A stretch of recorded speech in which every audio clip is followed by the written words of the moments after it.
Donald Trump and Imran Khan share something in common. Both have been touted as leading opposition candidates, one from the United States and the other from Pakistan. And both are now battling legal wars. So will they both finally face jail time? That's a question we'll talk through on World 360. I'm Akanksha Swaroop. A look at the headlines first.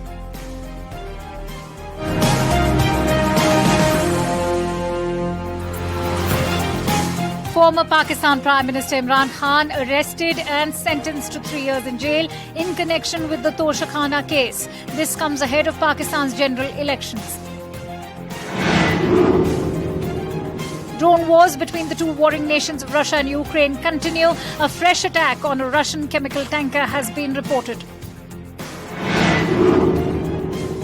Former US President Donald Trump has been indicted once again, this time in connection with the 2020 election interference probe. It's the most serious indictment against him until now. And 4 years after revoking the special status of Jammu and Kashmir, the Union Territory experiences a new dawn with reduction in militancy, boost to tourism and revival of cinema with socio-economic development for both Union Territories of J&K and Ladakh. First up, from Pakistan, the former Pak Prime Minister Imran Khan has been arrested after being found guilty in connection with the Toshakhana case and has now been sentenced to 3 years in jail. This means he has been disqualified for 5 years as well. Beyond this, he has also been fined 1 lakh rupees. The case relates to the non-disclosure of gifts presented to the state depository by public officials. Imran Khan had earlier claimed that disclosure would impact ties with other nations as well. This is a significant ruling and it comes just ahead of the Pakistan general elections in which Khan had hoped to win. The former Pak Prime Minister is going to challenge this verdict. On that note, let me also bring to you a message from Imran Khan which was sent out in a private video prior to his arrest, some days before his arrest, in fact.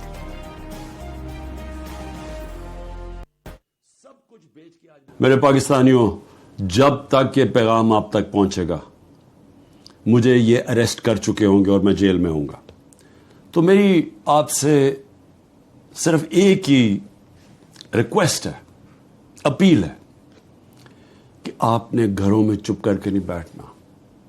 मैं ये जो जद्दोजहद कर रहा हूं, ये अपनी ज़ात के लिए नहीं कर रहा, ये अपनी कौम के लिए कर रहा हूं, आपके लिए कर रहा हूं, आपके बच्चों के मुस्तकबिल के लिए कर रहा हूं। जिस तरह मैं कहता हूं, जंजीरें गिरती नहीं हैं, तोड़नी पड़ती है। पुरअमन एहतजाज आपने करते रहना है जब तक कि आपको आपका हक नहीं मिलता, और वो सबसे बड़ा फंडामेंटल राइट है वोट के जरिए अपनी हुकूमत मुंतखब करना, ना तो किसी और कोई कब्जा ग्रुप इस मुल्क के ऊपर कब्जा करके बैठ जाए जो आज कब्जा करके बैठा हुआ है। बिस्मिल्लाहिर्रहमानिर्रहीम। मुझे एहसास है कि आज पाकिस्तानी और तहरीक इंसाफ से मुंसलिक हर कारकुन इश्तराक की कैफियत पे है। जो आज फैसला आया है उसको लोगों ने इंसाफ के तकाजों के बरक्स जाना है, और जो एक बुनियादी हक था इमरान खान का, एक फेयर ट्रायल का, आर्टिकल 10A के तहत वो मुयस्सर नहीं हुआ। मुझे इश्तराक की कैफियत का इल्म है और हमने सबने मिलकर उनकी आजादी के लिए अपनी जद्दोजहद जारी रखनी है। All right, Pakistani journalist Mona Alam joins me live from Pakistan. Let's quickly go across to Mona. Mona, considering the caretaker government is all set to come in, the PMLN and Pakistan People's Party have also reached a consensus over the matters of caretaker setup, even the electoral reforms. How do you view the timing of Imran Khan's arrest? Yes, there's no denying that it's going to have a great impact on the political landscape, and that too just ahead of the election. Imran Khan has been arrested. I'm sure it will further dent his party and his party's chairmanship, which is apparently with Imran Khan as of now, but certainly I'm sure this too will change. His arrest is going to change a lot of things, and in also the same continuity, I think they're also planning to ban the party. Because there have been certain legislations which have been passed by our parliament, and they do not go along well with the PTI, especially after the 9th of May and whatever has evolved after the 9th of May. So I think there are troubles which are further growing for Imran Khan, and he's certainly in hot water. All right, Mona, many political analysts are skeptical about the future of PTI, that too at a time when a ban on PTI is also being considered. What happens to PTI now if this arrest actually is not quashed at a higher court, or as far as Imran Khan's arrest is concerned? Whichever party which is under suppression or under oppression, it seems to go really well with the public. This is the general sentiment which remains in Pakistan, especially with those who are oppressed and suppressed. Since oppression and suppression is for PTI these days, so certainly the public has also, changed the diet, and they've been favoring PTI for these reasons. So it will remain a political force to reckon with. But who will be the chairman of this political force, whether or not Imran Khan will be freed of this punishment? Because we must also recall that this punishment is by the session court. It is to be challenged in the High Court, and it will be further challenged. If the High Court doesn't give them relief, they will further challenge it in the Supreme Court. And as per my information, the PTI and their legal team has already decided to take it to the Supreme Court.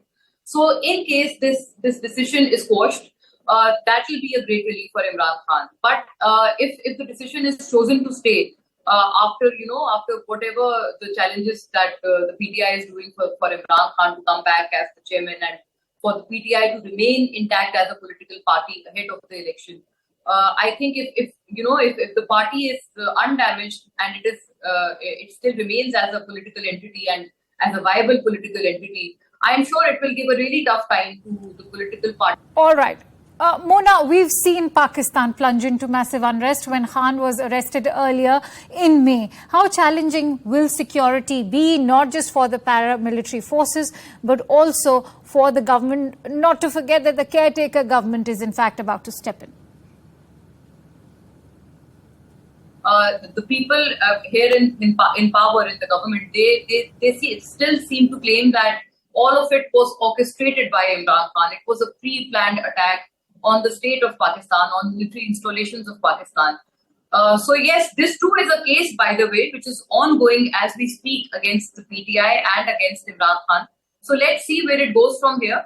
But certainly, I've seen political leaders from PTI, likes of Shah Mahmood Qureshi and others from his party, who are urging their followers to stay calm and to protest peacefully, come what may, do not get violent. So these are people who were nowhere in sight on the 9th of May.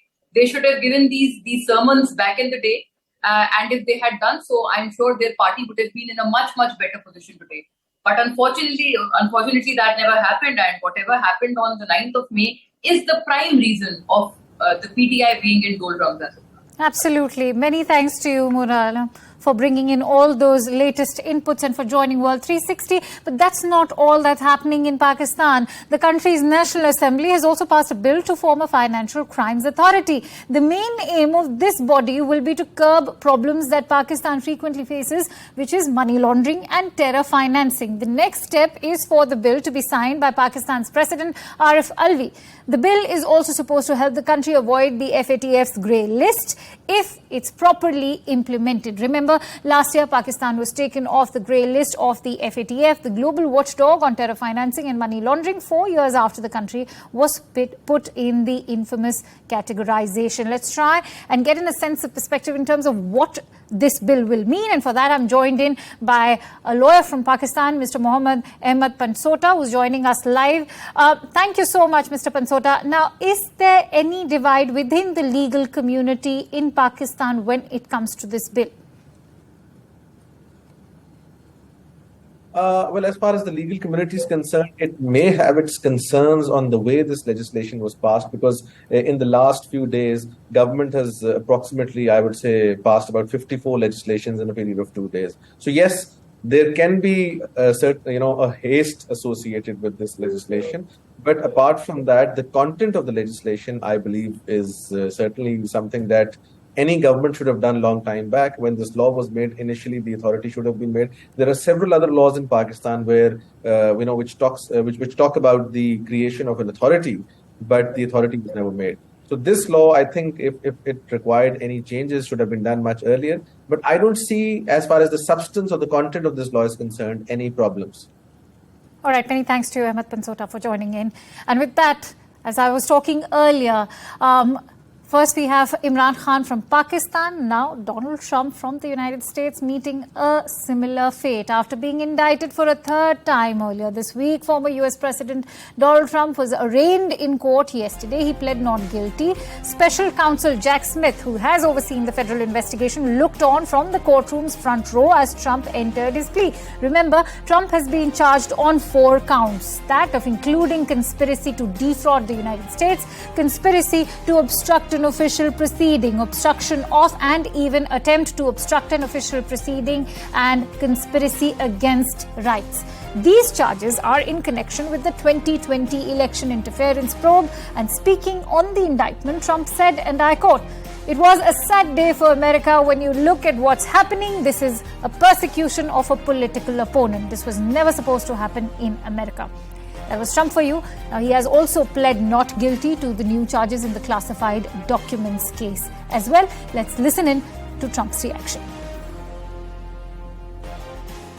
A very sad day for America, and it was also very sad driving through Washington, D.C. and seeing the filth and the decay and all of the broken buildings and walls and the graffiti. This is not the place that I left. It's a very sad thing to see it. When you look at what's happening, this is a persecution of a political opponent. This was never supposed to happen in America. This is the persecution of the person that's leading by very, very substantial numbers in the Republican primary and leading Biden by a lot. So if you can't beat him, you persecute him or you prosecute him. We can't let this happen in America. Thank you. This is not a coincidence. This is election interference at its finest against the leading candidate right now for president, for either party. President Trump is under siege in a way that we have never seen before.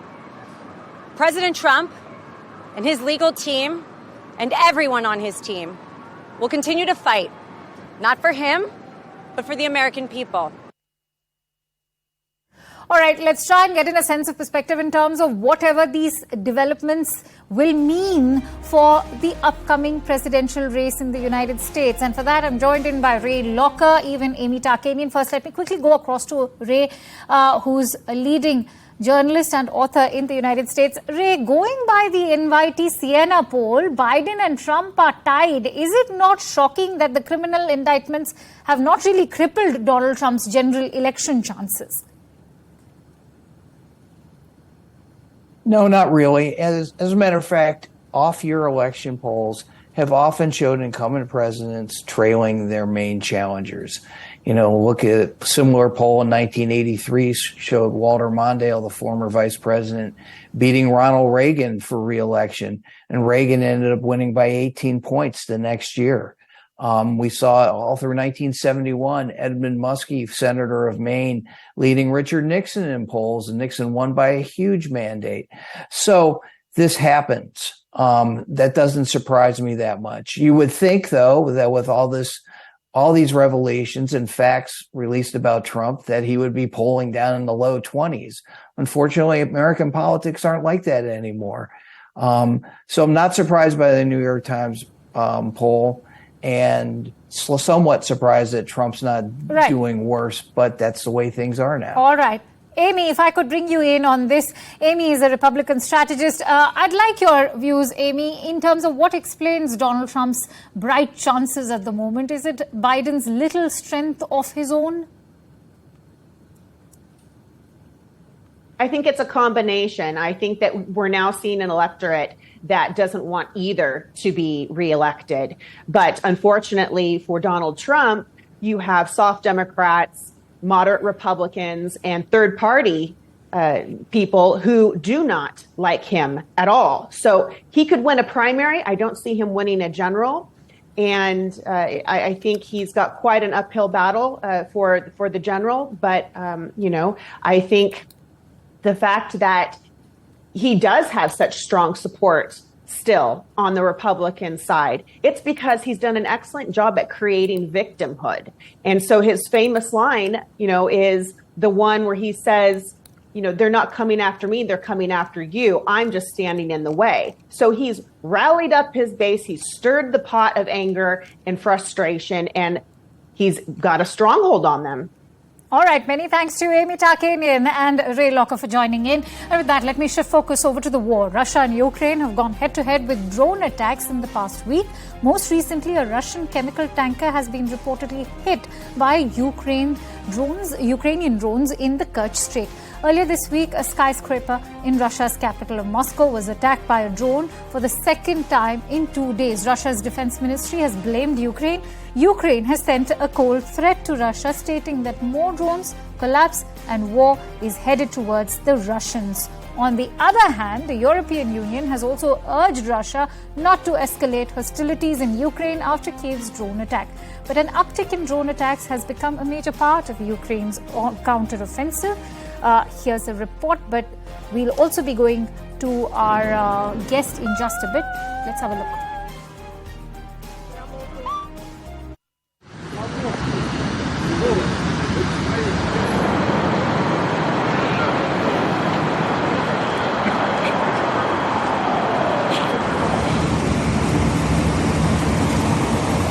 А где произошел взрыв позавчера? А нам так показали, и мы идем только туда, только вот идем, и, короче, и сразу взрыв такой. Мы сразу как побежали, там уже осколки, уже дым сразу наверх пошел.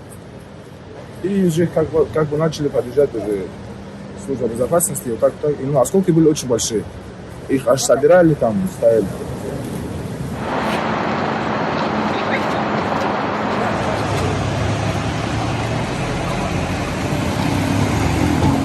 All right, so that was a drone attack carried out in Russia. Ukraine has not denied allegations that it was a Ukrainian drone attack. But what do these drone attacks mean, not just for the war, but also especially for Ukraine's counteroffensive? Let's try and get in a sense of perspective. And for that, let me introduce Bishop Garrison, who's the National Security, who's part of the National Security Institute, and he's joining me live right now. Bishop, thank you for joining in. Let's talk about the war in Ukraine, which has also highlighted the game-changing effect of drones on warfare, whether as air power or ammunition. Of course, we've seen it become part of earlier wars as well, but how do you assess the use of drones in the war in Ukraine? Yes, absolutely. The technology that they're getting from the West is continuing to have a direct effect on this activity, and we're going to continue to see the armies leverage whatever they have at their means to find victory in this sense. And drones have long been on the battlefields now, so it's not a surprise that we're continuing to see them within this conflict. They're ubiquitous. They're generally inexpensive when you're talking about large-scale war, and they are going to be utilized in a variety of ways, whether they're delivering munitions or delivering supplies and logistical routes, or whether they're being used in this type of warfare as well. All right, Garrison, potential challenges for the international community remain several, because with drones as a new evolving warfare, you're looking at greater tactical challenges. Take us through what is the challenge now for the international community. Yeah, exactly. Well, you're going to continue to see them being used also by non-combatants, which really makes this more difficult. And again, you can go to your a nearby Best Buy or Walmart or whatever type of major package store is in an area, or even order it online from a variety of vendors and receive high quality drones that have a variety of optics on them and have the ability to be leveraged in a variety of ways, whether they're on attacks or surveillance or what have you. So the international community is well aware of this, and we're beginning to see more and more laws and policies that really do make some attempt to regulate how these drones are used. I know here in the United States we have very strict laws regarding their use in certain airspaces at certain times, and that's really important because you can have a variety of second and third tier dangers that people aren't even considering outside of combat, for instance. But I think the international community wants to see Ukraine protect its sovereignty. It wants to see Russia. It wants to see Russia stop this illegal invasion, and I think that they're going to continue to stand back and let Ukraine do what it needs to do in order to protect itself within reason and within law. All right. Also, last but not the least, let's also talk about the overall Ukrainian counteroffensive. Why has progress slowed down? US and Kyiv knew of these shortfalls before embarking on this counteroffensive, but Kyiv still went ahead. Why is the counteroffensive now slowing down? Well, yeah, absolutely. They weren't going to stand back and just play defense the entire time here. Look, it's an actual physical kinetic war. This is kinetic activity, and they're coming up against minefields. They're coming against other types of obstacles that are slowing down their progression, and that's natural, and that to some degree is to be expected. Additionally, they're using Western technology. Some of it may be new to some of their soldiers, and they're becoming more accustomed to the weapon systems and platforms that are necessary for them to find success in this fight. So we're going to continue to see some level of progress, and I don't think that the commanders there want to necessarily show their hand either. They don't want maybe the world to know all of the intelligence side on this as to how much progress they are making in any given time, but they are a very well-trained organization or well-trained army, and they are making progress as we're continuing to see the information even coming out of the Russian government as they report on it.